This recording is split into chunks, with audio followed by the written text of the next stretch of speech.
Hey everyone, Sean here, and welcome to another review for Invincible. I finished it as soon as that last episode aired, and I'm definitely ready to talk about not only for episode 8, but also 7, and pretty much I'm going to bring up the rest of the episodes as we go along. But for the most part, yes, I am going to be putting an emphasis on 7 and 8.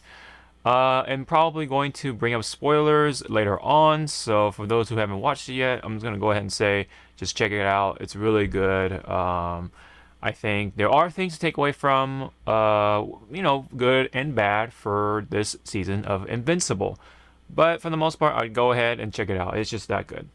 So overall, yes, I definitely enjoyed this last episode. I thought it was a pretty good conclusion and just things to come, right? Now, throughout the season, we've seen, stuff kind of been brewing here and there. There's been several sort of storylines to go over, including the relationship between Robot and Monster Girl. And then we have stuff going on, of course, with Mark and Amber. And then we had even stuff with Rex, and stuff with Adam and Eve, and we even had like a little saga with Shapesmith, and even Immortal here and there too. So, and then even of course we have Alan the alien, and um, it definitely is a lot to take in, right? And then we even of course had Omni Man at some point, and then the Thraxons, and the stuff came immediately after that.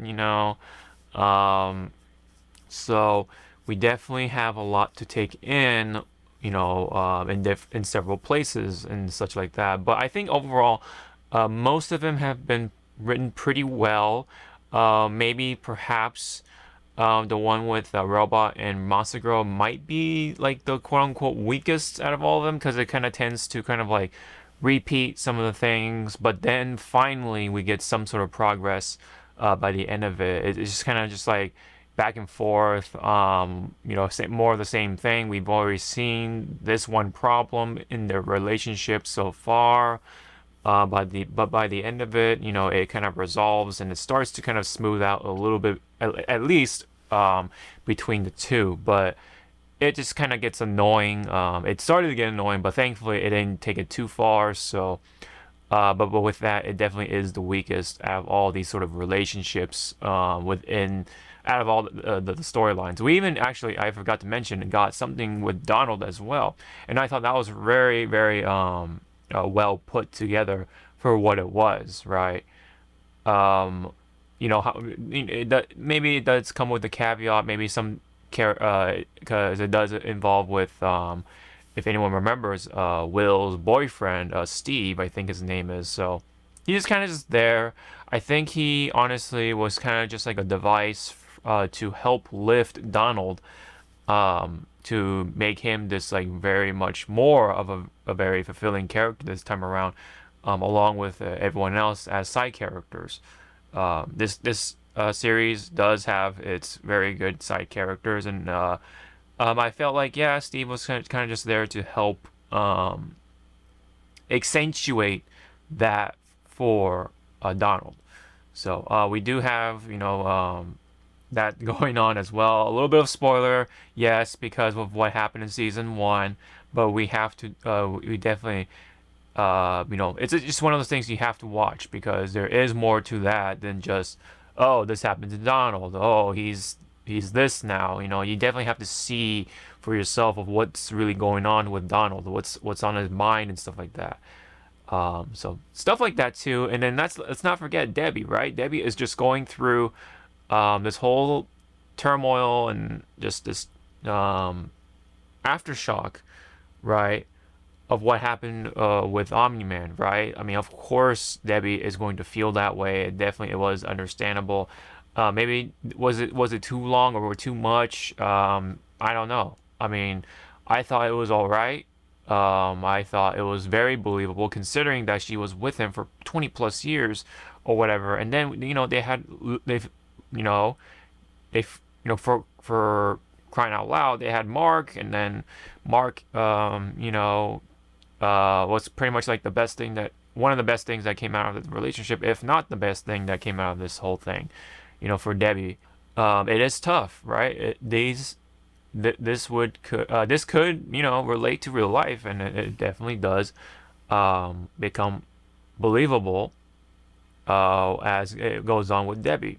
So point being, I think this whole season though, after watching episode 8, definitely is a good in between. I feel like once more seasons come out, this will probably be like the what do you, I want to call it the weakest season, but definitely like kind of like an it definitely will rank lower on people's sort of scales. I think if not the lowest, quote unquote, but it's still there. It's very important because it definitely adds more stepping stones for a number of these characters, and I think what it really winds down to that this is definitely some sort of like in between or filler, not filler. I want to call it like I know that's like the wrong word for it, but it's something in between. It really is. We have that beginning, right, of season 1, and then there is stuff to come for season 3, and I'm sure season 3 will have like all the a lot of the juicy stuff going on, and then season 2,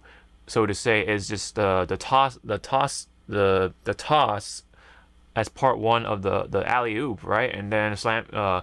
Hopefully by season 3 will be that slam, big old slam dunk, and then season 4 and on will be just like a bunch of 3 pointers and stuff such like that and so on. So just like anything, right? That every step of whatever process is important, so to say. And I say season 2 is significant in that sense. But I understand that this will probably be the lowest ranking season out of all the seasons, for things to come. But that being said, yes, it does have some. I'm sure it has some problems. Probably some of the animations, here and there look a little rough. But there was one segment where they even make a joke about the animation process. A lot of people have, more and more people have like, pointed out on that.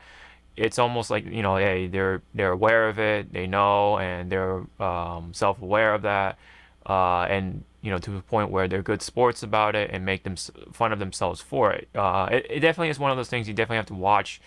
I think it's pretty clever and funny because it's not just Invincible. I mean, it's across the animation industry, and especially anime. They absolutely practice these things through and through, and it's understandable because animation is hard. It definitely takes time, and sometimes yes, these shortcuts are kind of necessary, but they do become such a staple to the point where it does become like a joke or a meme or whatever, or something to sort of make fun of, right? So that I thought that bit was pretty funny. Some little like cameos, or not really cameos, but little jabs and little cameos or something like that here and there. Especially during episode 8, there are reasons why it happened that way. But yes. So as I talked about the side characters being good, of course with Mark, he's the star, right? At this point, and Omni Man. I mean, he's always kind of have been the secondary sort of character, right? The next main character, so to say.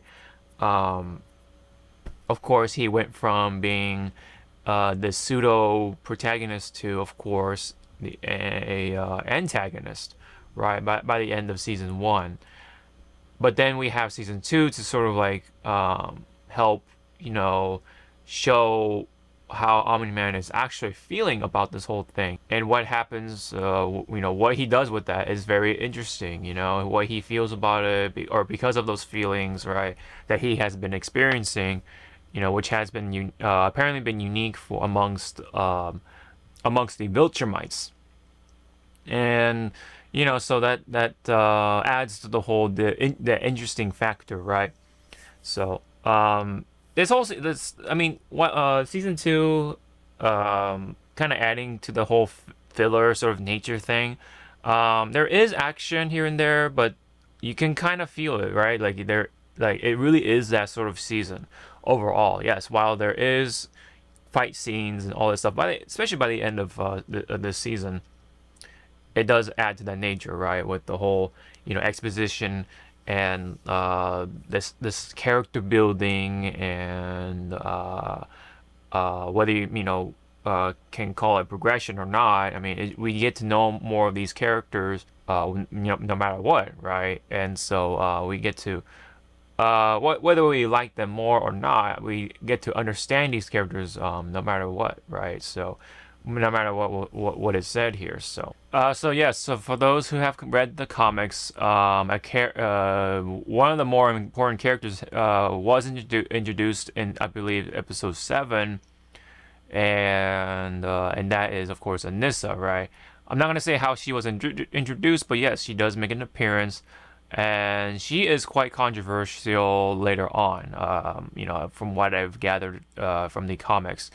Anyway, not that I've read them, but I've read like the sort of like the cliff notes, so to say, and the wikis and stuff like that on Anissa and stuff like that, along with other characters, briefly at least. So, I mean, who is to say, right? Because this series does have the sort of not luxury, but it is possible for them to deviate from the story, like they kind of did with Amber, right? Like they made her black, and like I've been saying in the past, and then her attitude towards Mark was a little different from the comics and stuff like that. Um, and then, of course, she becomes very much more redeemable by season 2. But then, what happens after that is a little different. So, whether you like that or not, I mean, these things happen in real life, unfortunately. So, I can definitely say that the one in the comics, what's sort of with Amber's outcome is also, I want to say good, but not exactly, a complete miss or anything like that. It's definitely relatable for sure, because again, those things happen. And then, of course, with what we see in the animated series, more people have been liking that more, since it definitely is, quote unquote, a more mature take on it, right? Overall, so it is kind of, it comes to show that that these situations, sometimes, yeah, the animated series or live action series of said comic or whatever original media can turn out better, right? I mean, look at The Boys, for example, right? I mean, a lot of the things we see from The Boys for Amazon, by Amazon's take on it or production on it, is very much more mature and more deep, you know, no pun intended or anything like that, but very much more in depth than what we see in the comics. The Boys in the comics is just like a revenge porn, or it's just like they just go around and killing people and stuff like that. Whereas the one from Amazon, it just goes beyond that. It's much more than that overall. I mean, and this sort of the same thing is kind of happening here. But although for the most part they are sticking to the comics, from what I've been hearing, but there are some differences that definitely do add up to a more refined experience overall, it seems like. So I don't think they like cover every bit and aspect of the comics. Um, Although, please correct me if I'm wrong, but I think that for the most part they're just covering the most important bits and leaving out any like possible like sort of fillers or any little extras from the comics. But yes, the more important stuff does get highlighted here. Um, for the most part, 1-to-1, right? So, but yeah, I mean, with episode 7, I think it's pretty intact for the most part, apart from what happened with Amber and Mark, right? And then we have Anissa, and then um, and I believe that was like kind of like a big majority for that, for the most part, right? And it really still goes to show of like how well written Mark is for the most part, along with the rest of the side characters, right? You gotta have like that main character being really good, and I think Mark was definitely in that sort of spot. And then by the end of episode 8, my God, man, that stuff, like by the end of it, it was kind of like a powder keg of an episode. Um, but I will say though, I mean, it definitely could be a flaw or con or negative, and it's with um, Angstrom, I believe his name is, or Levi, whatever it is. The main, pretty much the main villain for this season, I think. But you call him a main villain, but we don't really get to see him, and that's the one thing I'll give away for this part anyway, and that is pretty disappointing of itself. I wish we got a little more, but then again, it's like what. I guess one could say, what could you do with this character, right? We just know that he's the villain, I guess, for the most part. What he did to himself is kind of like uh, why he acts this way, and the stuff that Debbie said to him was like on point. I was like, oh man, this show is just, that's why I really see the show as something of substance, right? Of good substance for sure. Really, really, hits it home, right? For Angstrom, and he just goes unhinged, kinda, and then by the end of it, Mark goes unhinged, and then just shit goes just hits the fan, at least for one of those characters, and you know, parallels are to be had, let's just say. So there's a little bit of a hint of what happens by the end of it. So, but yeah, I mean, it definitely leaves it off on a rather interesting uh, um, cliffhanger. But then I'm a little afraid of what's to come when it comes to the whole portal thing. You can kind of see where that goes, right? When there's portals, comes with different versions of the character. Hopefully they just don't cheap out. You know what I mean? But although yes, that did remind me there was another con in a way. It definitely depends on how you look at it. I can forgive um one of them, but there are three things that happen, but then it turns out to be like this, you know what I mean? So I don't want to spoil it. I'll definitely do that in the spoiler section of things. But man, it kind of sucks, but you know what? At the end of it, I mean, um, I will be willing to look past it once season 3 pops up and see what happens there. But for right now, it is a little disappointing that they didn't stick to their guns on that one. Although I'm not sure what happens in the comics on those specific parts anyway. For the most part, I mean, at least with two of the three instances that happened, right? Anyway, I know one of them is true from the comics, so there is that. But two of them, actually no, that's I'm lying to myself. I actually do know two of the three things.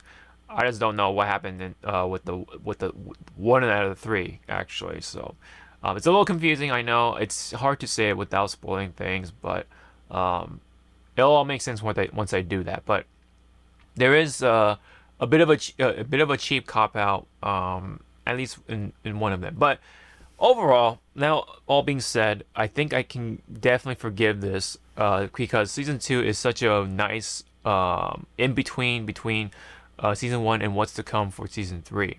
So a lot of well written stuff for the most part. Oh, of course, it's not perfect, but it is very forgiving. I am willing to forgive the flaws that were presented in this season anyway, because of how lovable the side characters are, and of course, along with Mark, you definitely really feel it for him. Very relatable and mature takes on these situations, with superheroes and humans and stuff like that. I think it was just a really enjoyable season. But again, I think the season will definitely be lower, will go lower and lower on people's lists as more seasons go on. Definitely depending on how those seasons turn out, right? With seasons 3 and beyond, right? So, but it is important though, it's kind of like, that one tool that you don't really use that often in the toolbox, but it definitely is still a tool for you to use and go to whenever you meet that situation, right? Let's just say like wire cutters, for example, right? Just because you don't use these wire cutters all that often, it is just as much of a tool it is as your hammer and nails, and your crescent wrench and stuff like that in your toolbox, right? And stuff like that. So I think it's kind of like just like that situation. It definitely is important to be there, but I understand that it will be kind of like the lesser favorite as more stuff comes along, right? It's gonna get power creeped. I think that's one way to put it, right? In terms of like RPGs and stuff like that, right? Action RPGs or like those gotcha RPGs and whatever, right? Anyway, so but with all that said, I think I'm gonna give this a solid, this whole season anyway, a solid 8 out of 10. I think it definitely, really was enjoyable for the most part. Not a lot of like mind blowing, like whoa, and type of stuff like that, like what it did with season one. A lot of those things happened in season one for sure, right?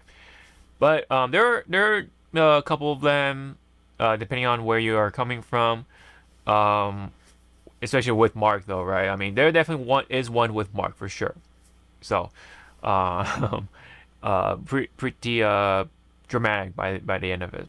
Oh yeah, I forgot to mention like the most obvious con, of course, is just that I felt like at this point I kind of forgave it. We got all the episodes are here. It's like whatever at this point, water under the bridge. But I will bring it up again, and it's of course yes the issue with splitting this season into two parts, right? First half was 4 episodes, the other half was the other four, but the time gap in between the two was a little much. It definitely was a detriment in some more ways than one for the experience, right? But now that it's here, right, I definitely would recommend, I think, to just watch the entire season through and through, right? Again, just so that you have that smooth experience, and try not to forget like, oh yeah, these characters appeared, right? Like the Mahler twins, for example, and then we have like certain villains or certain other characters too, like, and then we have the Lizard League and all that stuff, right? So it is a little hard to digest, and then all that and stuff, and then it is kind of hard to like kind of bring it together unless you gone back to watch the other 4 episodes just to kind of refresh yourself, right? But for the most part, again, I can kind of forgive it given of how the quality of the writing has been presented here in this season. But yeah, it definitely is an 8. I would probably like, if I was like a little more harsh on it, maybe like a 7, a solid 7. It probably will become a 7 as more seasons come along. But for right now, I think I'll be generous and give it an 8.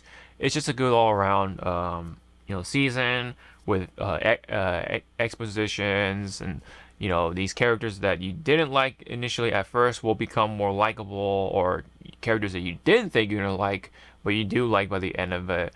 You know what I mean? So they're pretty fulfilling on those parts for the most part anyway.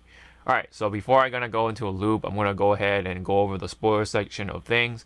So see you there, but before you do that, don't forget to like and subscribe, all that stuff. You know the drill. Hit the thumbs up and whatever. And if you have any comments, down below. But for those who have yet to catch up on Invincible, please go ahead and do that. And then for those who are willing to stick around for spoilers, thank you very much. I'll see you guys in a bit.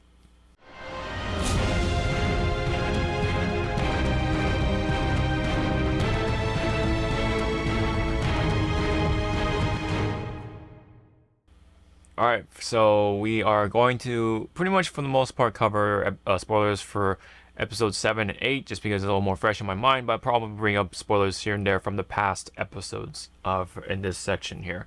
But anyways, so in episode 7, yes, Anissa is introduced here, and my god, the way she was introduced, having Amber in that chokehold, right? Like with that one hand, it's just like so tense, right? You just feel that tension.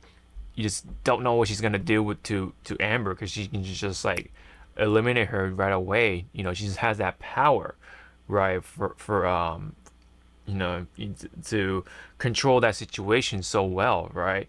And of course, you know, she's kind of like that muscle mommy or whatever people like to call her. But yes, you know, Anissa is, yes, for right now, that one female Viltrumite, while young, but she is considered higher ranking in terms of power alone. So she is pretty dangerous in that sense because she's young and that powerful. You just never know what's going to happen, right? But thankfully, though, she does follow orders. She is honorable in that sense, um, and obedient and respectful in that regard. So she doesn't completely like go ham on whatever. She just kind of just there to demonstrate, hey, you know, if you don't follow these orders, if you don't do this, this is gonna happen, right? So, um, yeah, clearly she outclasses Mark right now. She while yes, like, she is very crystal clear on like she want if she wants something she'll get it kind of person, but again, um, you know, her respect for the Empire is above that though, luckily. So doesn't completely do that. Doesn't completely like destroy Mark or whatever, right? Doesn't just outright kills people or anything like that. She's pretty in control for the most part, thankfully. But yes, I think this episode also was where, yes, Donald, kind of like reveals to himself of what he is, right? I mean, we kind of know, what he became, but it doesn't, it really unfolds what happened with Donald here. And it turns out that Donald, this is not the first time, right? Uh, you know, Previously, yes, we saw him, die in an explosion with Omni-Man, right? In that house, that survey house. But turns out that he was alive for some reason somehow, and even Donald was kind of just like confused, like, like why do I don't remember this stuff, right? Why do I feel this way and whatever? And of course, later on we, get to know that yes, he has some sort of cybernetic enhancements, and in fact, he has been cybernetically enhanced through and through many a times after he um, found these archives of like these videos and tapes and stuff like that, thanks to Cecil, right? Of course, and Cecil, I forgot. Oh man, I forgot to talk about Cecil in the non-spoiler section. But man, yeah, Cecil is lovable as ever. I know he's like always portrayed in this light, but when you read between the lines, he's a really good person. Definitely see that, but and he even says at one point like I hate myself too, but he has a job to do and all and this and that and stuff like that. So yeah, so Cecil reveals the stuff to him, but only because Donald himself requested that he has these memories erased for whatever reason, and it turns out that this is not a good way to go, right? But nonetheless, though, he sees them, and yeah, he comes to realize that he has died many a times, and he has become this as a result, right? And he now realizes and remembers of his actions and stuff like that. He helps people and stuff like that. And so he kind of goes to Steve, Will's boyfriend, because Will or Steve, excuse me. I hope I'm getting his name right, but yeah, has these enhancements as well, these cybernetic enhancements, and is going through the same thing. And he's not taking it very well, so he was going to jump off a building um, after this was like overwhelming him. But Donald came in and just told him like, hey man, this and this and that and blah blah blah blah blah whatever, you know, and he knows what he's going through and stuff like that. But um, and after that, he was able to help Steve overcome that, in a way, and got back together with Will. So, that may really made me like Donald that much more. I always thought he was kind of an interesting sort of back side of a character, right? And kind of like on the sidelines, but yeah, he definitely shined here, and he definitely um, uh, came out of that situation with flying colors, for what he is, right? I mean, he went through a lot of shit too, but he is tough. He is a tough character for sure in that regard, and I hope to see more of that. What's in store for Donald, and of course for Cecil as well in the future. With that, um, kind of funny though. We did get to see. I think we got to see the Doctor a little bit, who was the one who kidnapped people and made experiments with these like cyber soldiers or whatever, these super soldiers and stuff like that.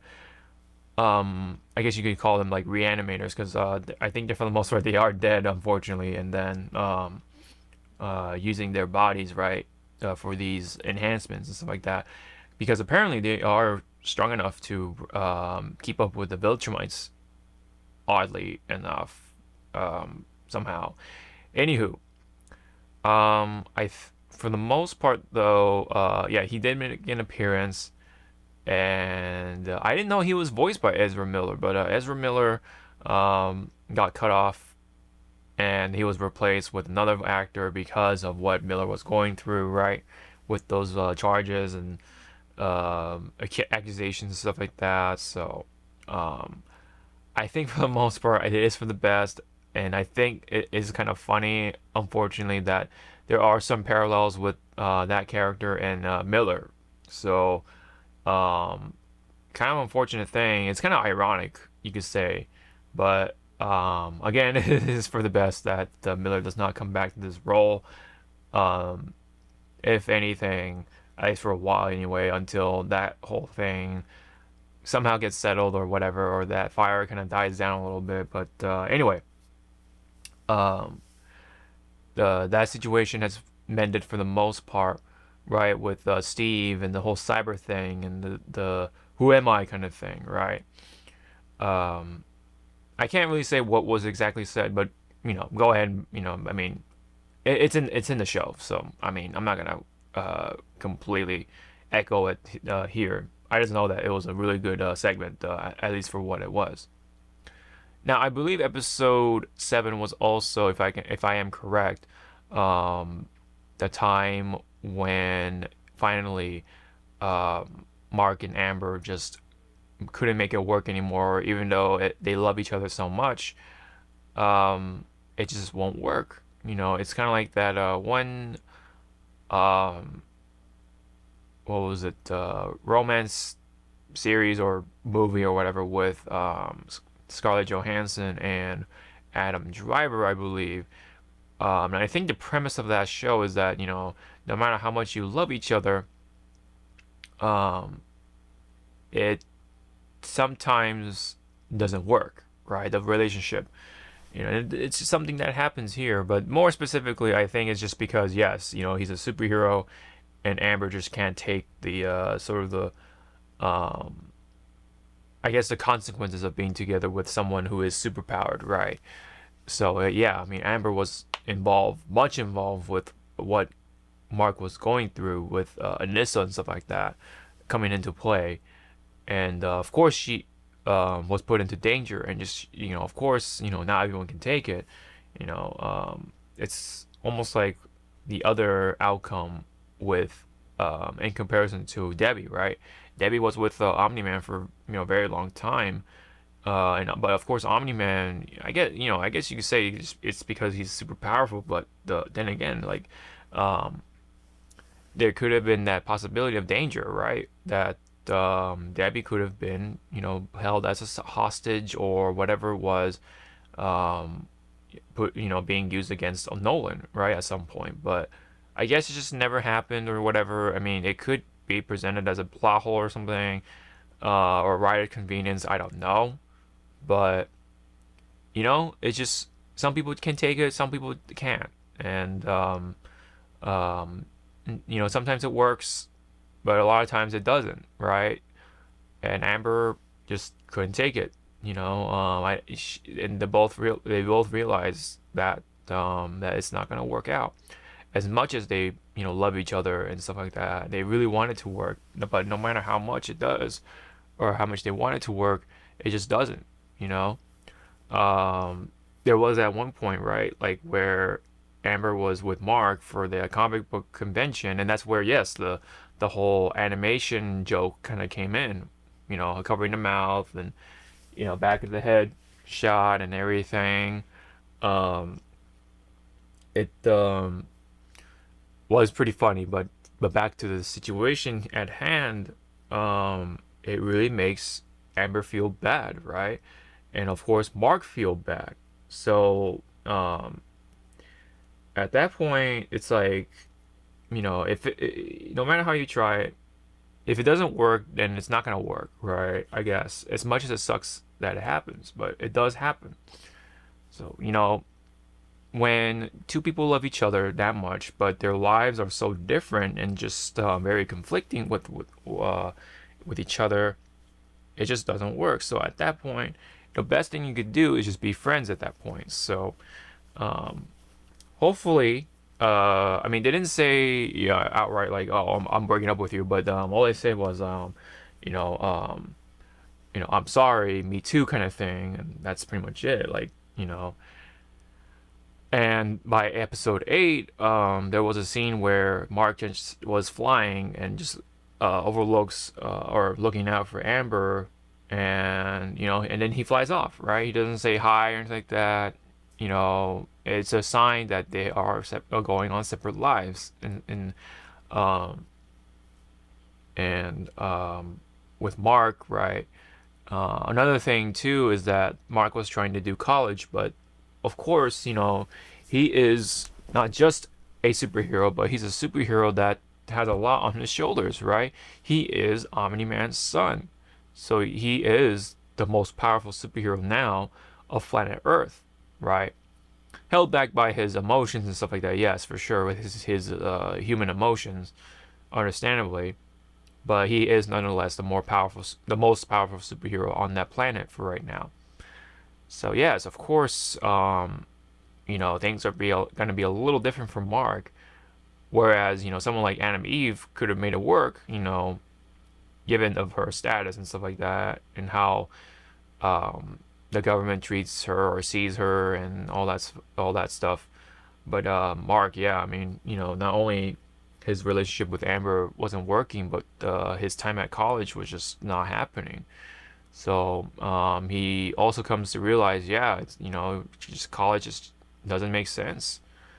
While Debbie was kind of initially rejecting it, right, opposing that, uh, opposing that, because college could be something for Mark for sure.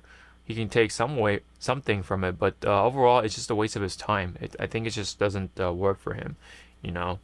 What is he gonna do, right? Is he gonna be a fucking doctor or lawyer or whatever? Like, he's not gonna, do a regular ass 9 to 5. He's a superhero. So overall, I mean, and not just a superhero, but he is the most powerful superhero on the planet, right? And he's literally gonna be asked by Alan um, and the sort of like the resistance group to join them. So of course it ain't gonna work out. Maybe later down the line, there's always an opportunity to go back to college, right?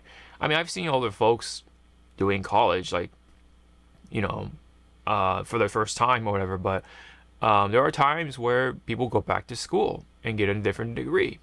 So, it's not too late for Mark to go back to college at some point, right? Whenever the whole superhero thing dies down, if it does. And I haven't exactly read the conclusion, which I don't plan to, um, but for right now, it just doesn't make sense, right? So Mark makes the hard decision to, well, quit college, right? Along with quitting the relationship with Amber, as much as he loved her.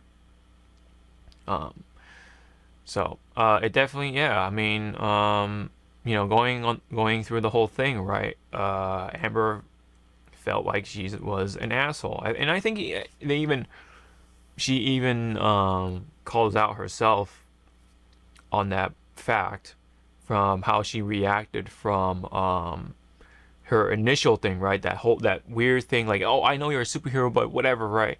Um, she knew anyway, but she still was upset or whatever, and it was just like kind of weird. Like, why would you feel that way? But I think she called that out during this season too, if I'm not mistaken. But anyway, um, you know, they had a segment where Amber was talking to Adam Eve, and then Mark was talking to I forget his name, but it's the costume maker, right?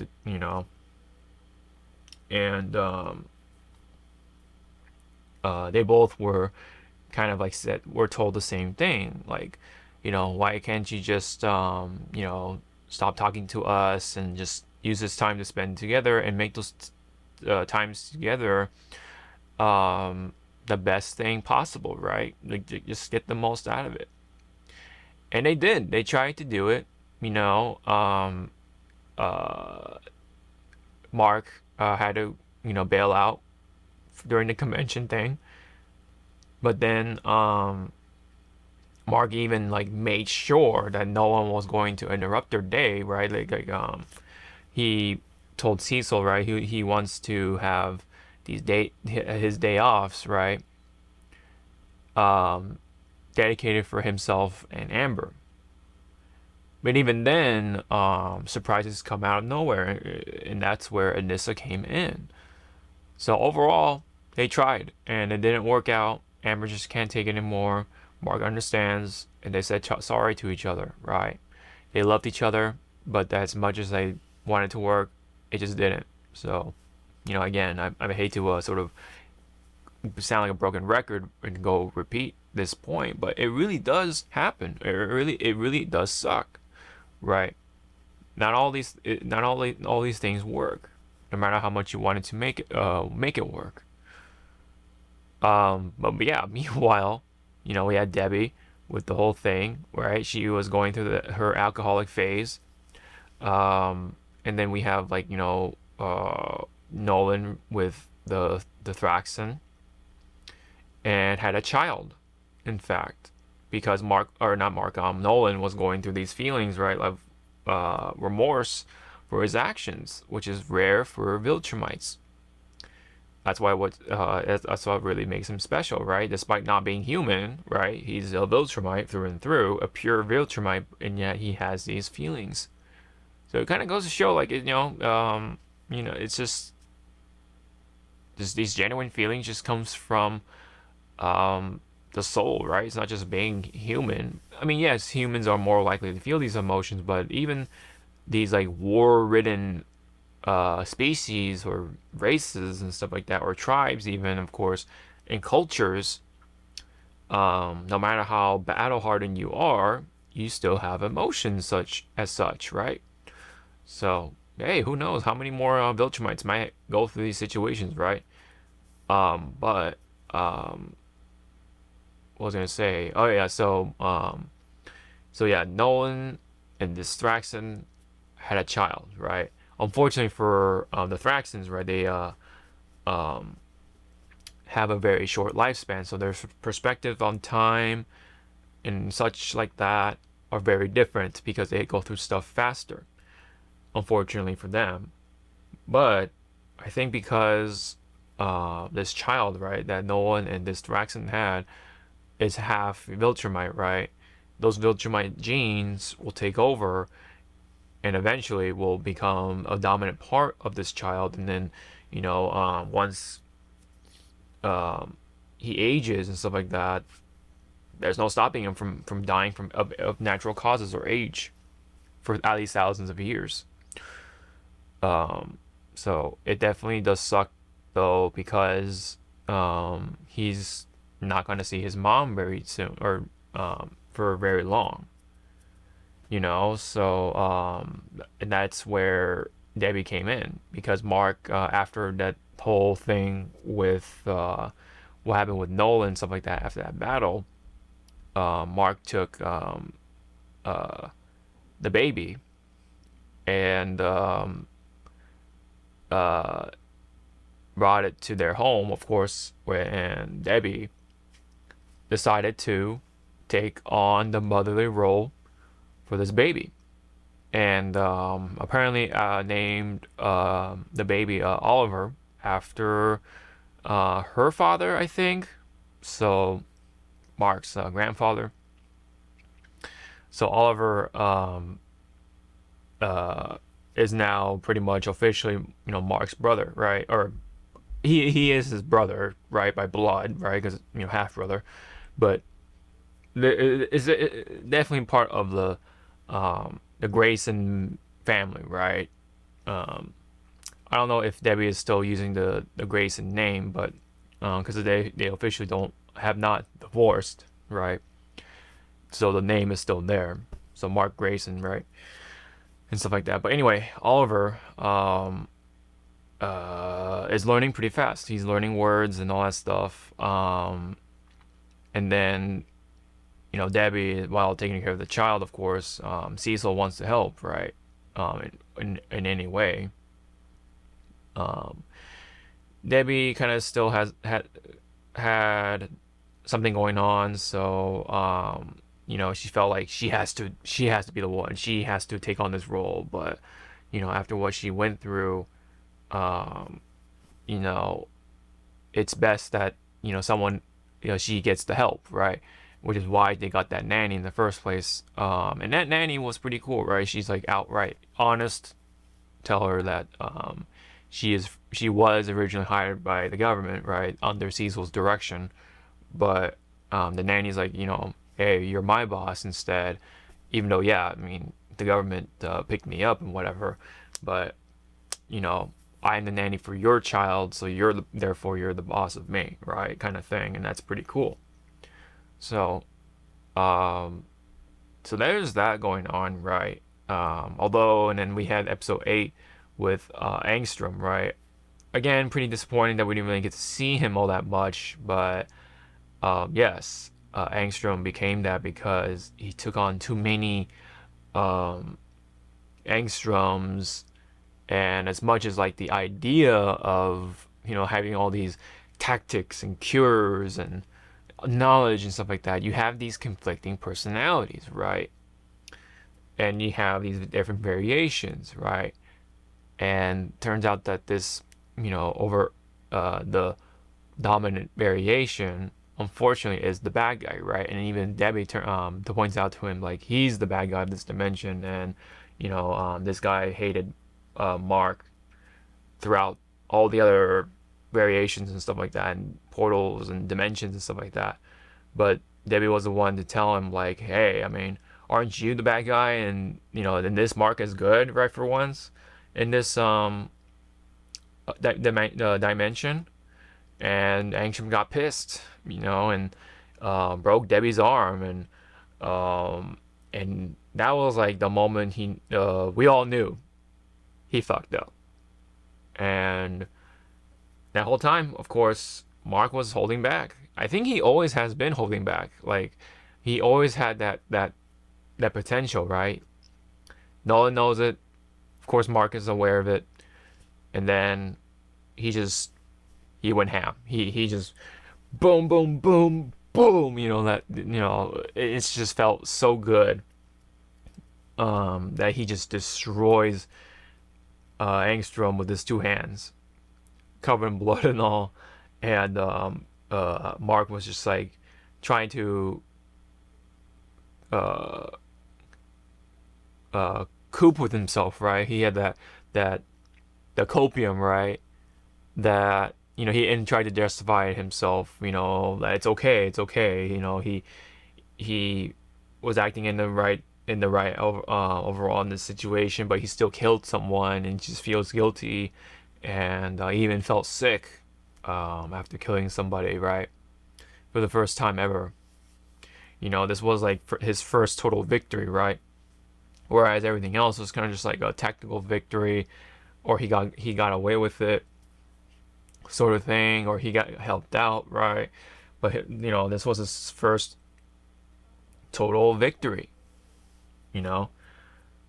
yes, even though Angstrom was apparently strong with what cybernetic enhancements and all that stuff, Mark was always he always knew he can just take him. He can overwhelm him easily, but with his Viltrumite strength, but because of his human emotions and what he was going through, he held back, right? And he was just always worried about um, him becoming like his dad, and people like Cecil were always there to tell him and remind him, hey, you're not your dad. You are your own person, right? Yes, because just because you're Viltrumite like your dad, and Nolan was trying to really teach him, and kind of like, and of course in the past, Mark was like, hey, I want to be like you, kind of thing.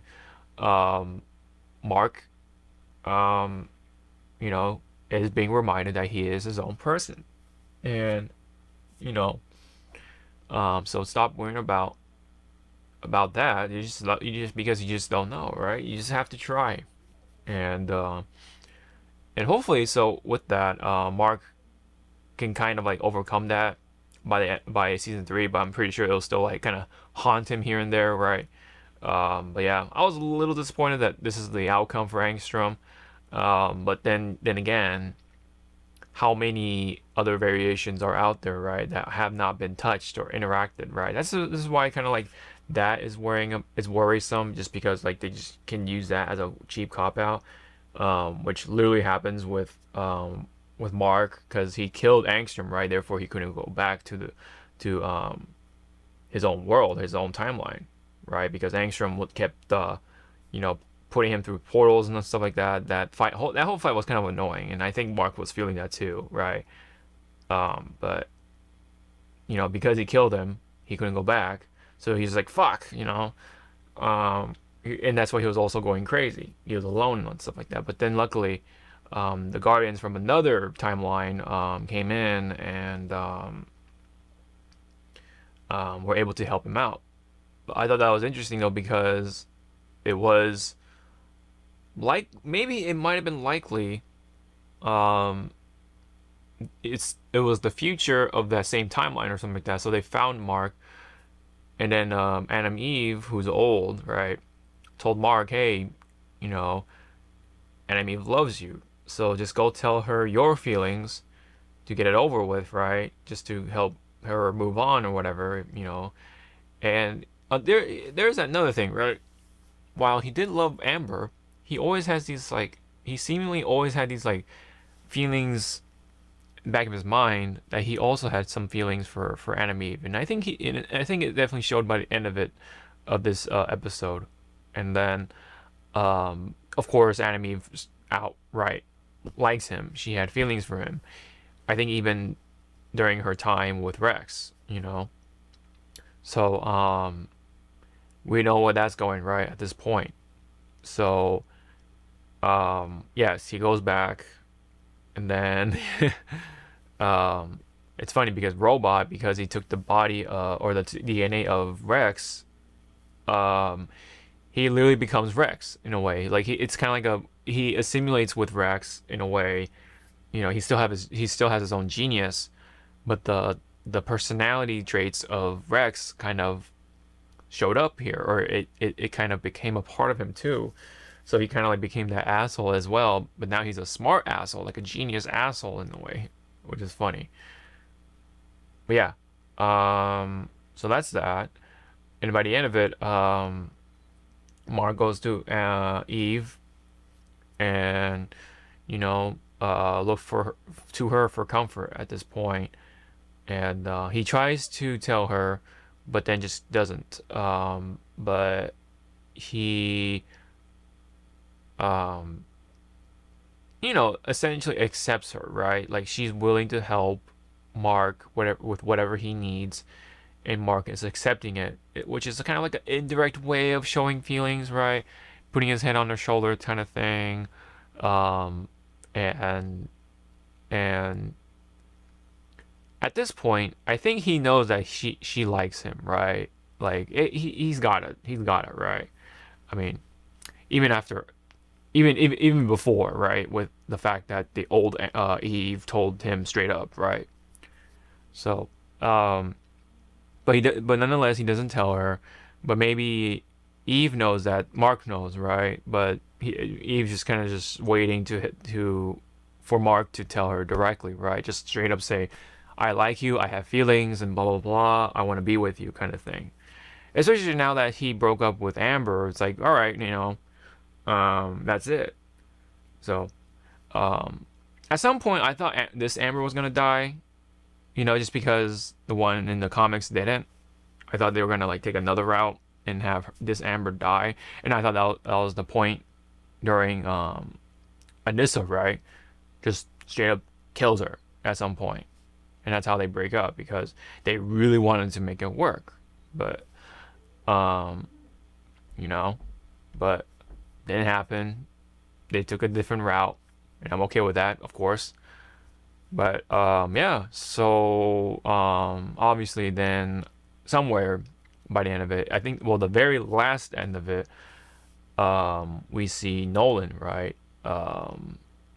After Alan, the alien, uh, plans a ruse so that he can go to Nolan in prison, right? So he pretended to get himself captured, right?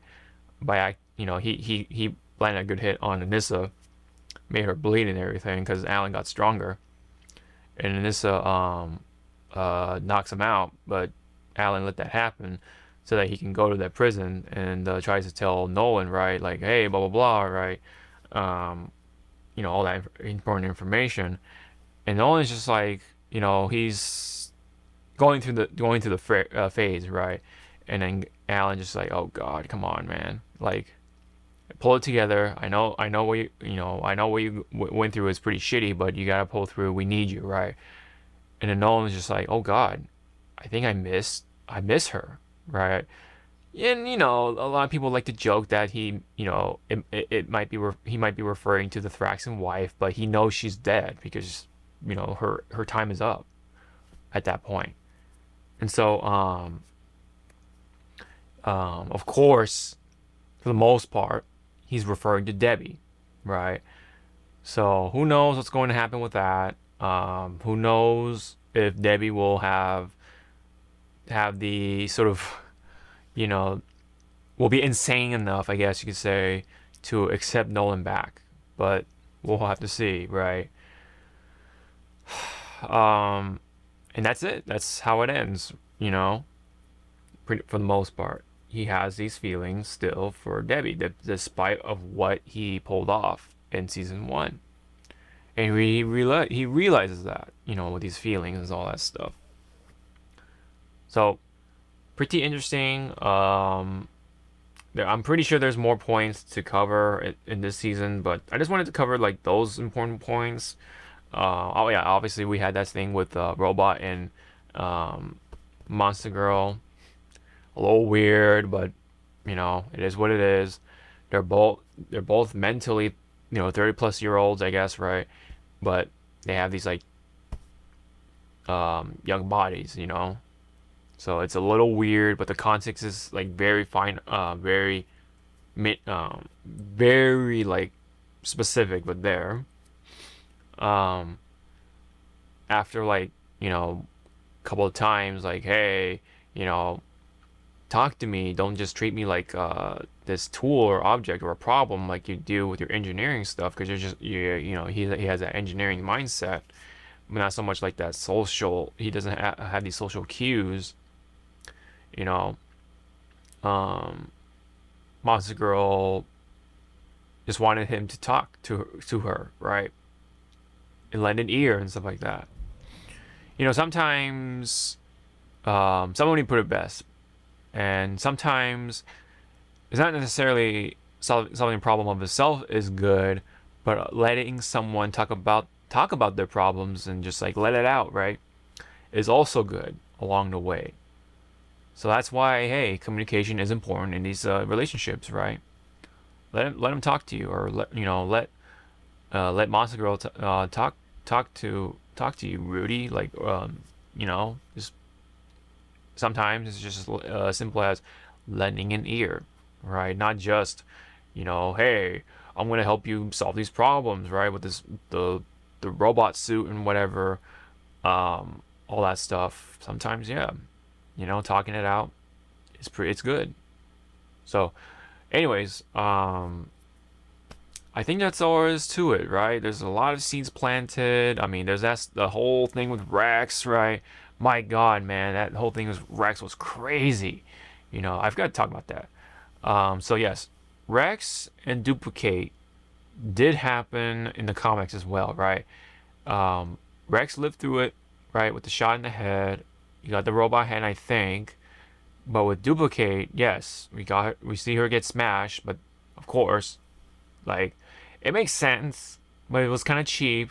It really felt like yeah, like they treated it like it was her death or whatever. But turns out that she all along had just clones and stuff like that. Her clones be there, and then her original copy, right, quote unquote, be somewhere else. Or she this time around just walked away, had her clones do the work, right? Such and such. I mean, but who knows how long this has been going on, right? Who knows how long her original self was actually away, and then you had the duplicates, right? The actual duplicates take her place. And so, but anyways, yes. I mean, it makes sense, but it is kind of a cheap cop out still. But but especially with Shrink Ray, that was kind of like, right. I don't know what they're gonna do with this character, right? Honestly, I don't know if Shrink Ray lived through that in the comics. There was some bit of a deviation. I think Shrink Ray was made into a female for this animated series, while in the comics, Shrink Ray is male. You know. Um, then, nonetheless, though, she lived through it, but apparently all her bones were crushed, right? Thanks to Komodo Dragon. But yeah, so Rex lived through it. He's like, but that I think honestly though, I think that's like the most convincing one. As weird as it sounds, even though he got shot in the head.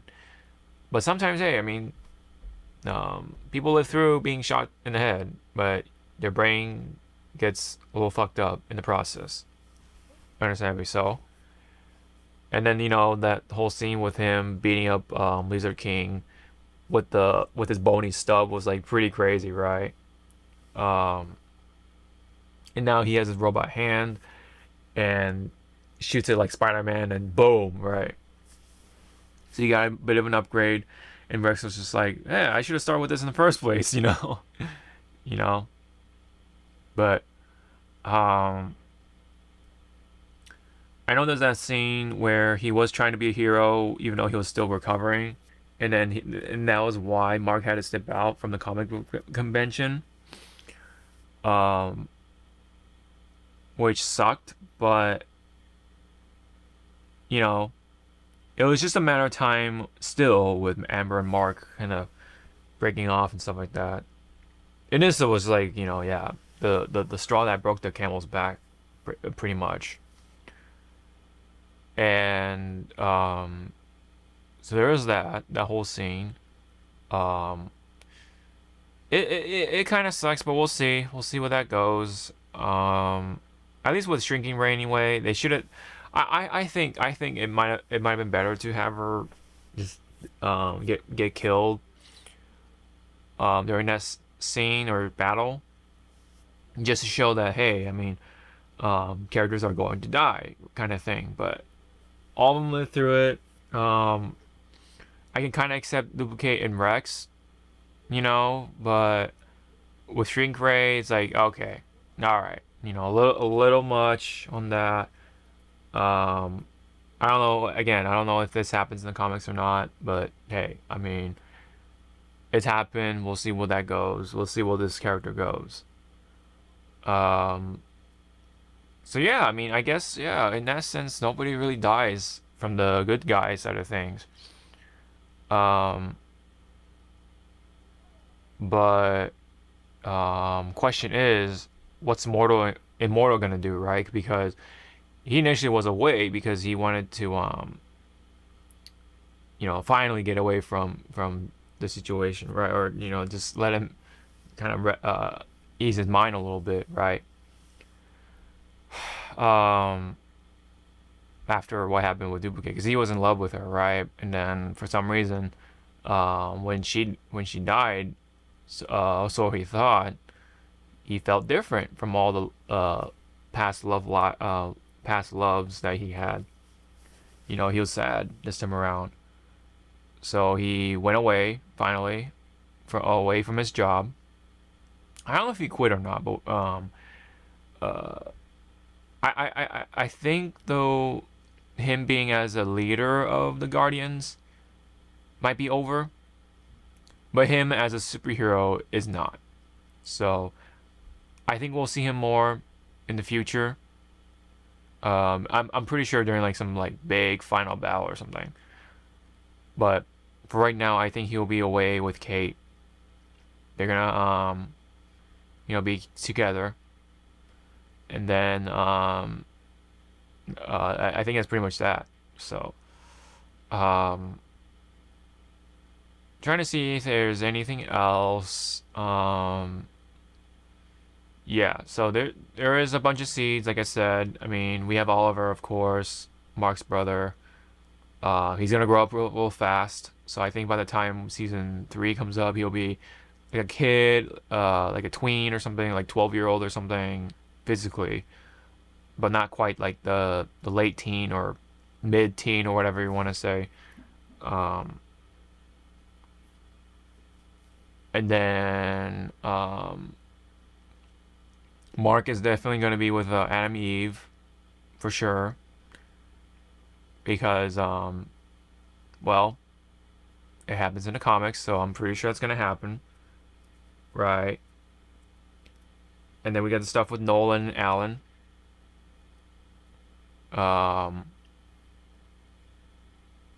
Yeah, and then of course we have the Viltrumite Empire, and then a bunch of other stuff too. So, but yeah, quite a lot to talk about, I know. But yeah, that's season 2 for you with the spoilers and everything. So I'm gonna leave it here. Thank you very much. If anyone has anything else to add to the discussion of Invincible season 2, what do you guys think? Leave me down below. I'll love to read them. If you guys are liking Invincible, what are your comments, right? As well. Anything related in the comment section, as well as hit the thumbs up, subscribe. Really do appreciate it, guys. Really helps out the channel. As always, don't forget to check out all the links in the description below. I really do appreciate it if you guys can take the time to do so. There is plenty of stuff that you guys can get for yourselves that will also help out the channel as well. So, but yes, anyways, this has been my season 2 review of Invincible.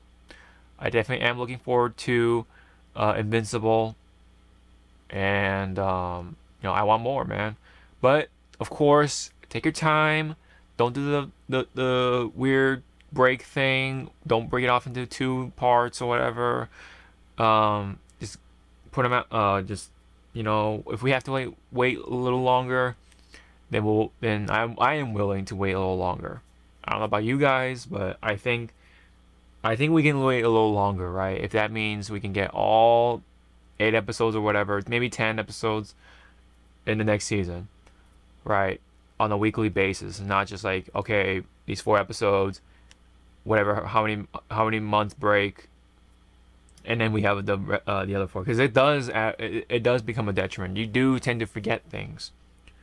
So at some point, I would like to go back to see the first 4 episodes, the other 4 episodes, to make it to really iron out any wrinkles and everything. And yeah. Meanwhile, we have the boys. Well, yeah. Well, anyways, meanwhile, there's other stuff for me to consume for entertainment media. And meanwhile, so yeah. So again, thank you very much. I can wait for Invincible season 3. When it's ready, then it's ready. But until then, I'll see you all in the next video. Thank you very much. Sean out.